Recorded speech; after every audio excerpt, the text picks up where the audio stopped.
Hi, my name is Nancy. Welcome to my channel, Running with Scissors. In today's video, I'm going to show you two dresses that I made this week for two of my granddaughters.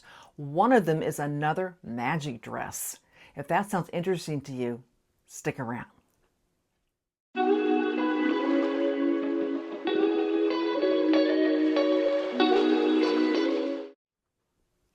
First, I'd like to thank Jen from Today in Jen's Sewing Room for starting this wonderful hashtag so we can all get together on Fridays and share our makes and what we want to make and a little bit about life in between. Okay, well, the first dress I made was from the Simplicity 9617.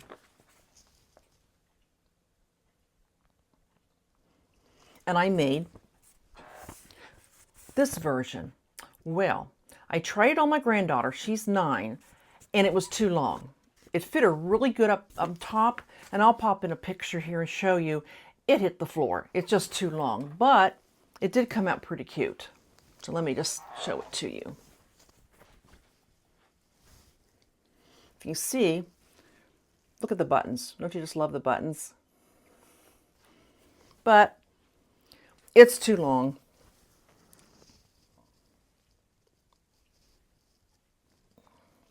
So what I'm going to do, after she tried it on, we decided that the length was pretty good right about where the ruffle starts. So I'm going to take off the ruffle, shorten the dress a little bit, and then reattach the ruffle so it's not quite so long. Because as you saw in the picture, it was dragging the floor. But I did like the way it came out, and she really liked the fact that it has pockets.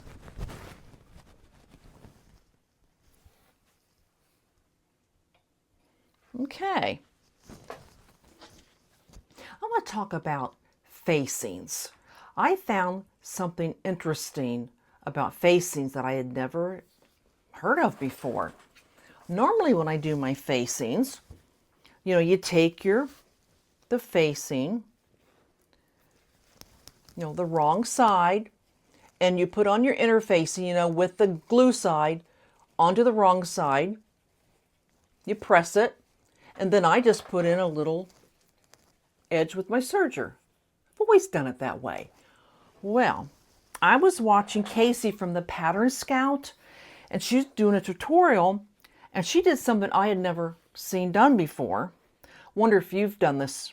What she did was she took the right side of the fabric, and then she put on the shiny side, the not the side with the glue. So it was right side up, glue side up, and then she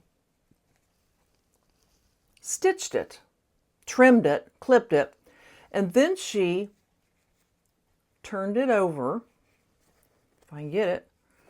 She turned it over so that now the wrong side and the glue side are together, and then she pressed it so it would stick, and then you have this really nice edge as opposed to this one. And they're both nice. I mean, they look nice, but I never tried that before. And that's what I did with the yellow dress. I did that with the yellow dress. You see I have a nice edge there. Have you ever done that before? Do you do your facings that way, or do you do them the way I always did before? Either way looks fine, but I thought it was really neat to do it this way. It doesn't take you hardly any longer to do it this way as opposed to the other way. And I just think it gives it a nice finish. So let me know if you've done your facing this way, or if you're like me, this is something new. That's what I like about watching the Sewist on YouTube. You always find out something that you never thought of doing before.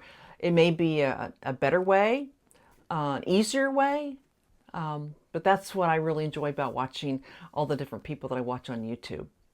So that's what I did for this dress, and I thought it came out really, really cute. And of course, the other dress I made was another magic dress from New Look 6650. I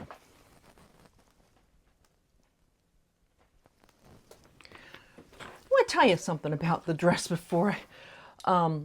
If you watch Erin from Erin Sews, last week she made a dress and she had a little accident on her serger where if you're not careful when you serge and the fabric kind of gets caught underneath it or folded underneath it, you cut a big old hole in your make. Well, I try to be really careful and smooth it out and make sure everything is really flat, but on this dress I did the same thing. Somehow it's a thin fabric. Somehow it got a little folded underneath it, and I had a little bit of fold, and there was a hole. Fortunately, after I picked out the fold, the hole was vertical, kind of close to the seam line, so it wasn't way into the dress. And so I was able to go ahead and resew the seam past the hole that I made with the serger. I was a little afraid though that then it might be too tight since I had to bring in the seam. So I told her about it and I said, well, let's try it on and see what it looks like. What I did, if you look at my dress back there, I made the longer sleeves that go down to my elbows. I made the shorter sleeves for her. I got this fabric at Hobby Lobby, and isn't this, I love this fabric. Isn't this pretty? Well, she tried it on, and I'm going to tell you something. She looked a whole lot better in it than I did in mine. She looked adorable. So, so cute. And I'll pop up a picture and show you how she looked. How cute is she? So, she's pretty happy with this dress. I said if I make her another one, I will make sure I don't mess up and bring it in too close. But yeah, I thought it came out really cute, and she was pretty happy with it, and I'm glad that she was. My daughter still wants one. She still wants a mantic dress, so I still have to make her one as well. So that's what I've been up to this week. But I still have to do a little bit more on this dress since it's too long, but that won't be not too big a job. So, okay. What I've been up to this week besides sewing, the 6-year-old daughter and her brother are in a play. The three of them, there's 2 girls and the boy. My daughter homeschools them, and they are in a homeschool co-op, and every year they put on a play. This year they're doing Beauty and the Beast, and the 2 older kids are in it. It's a high school play, and so they're doing that this weekend, and I'll be going Friday night to watch them in the play. Last year they did Little Mermaid, and it came out really cute too. So that's what's going on this weekend.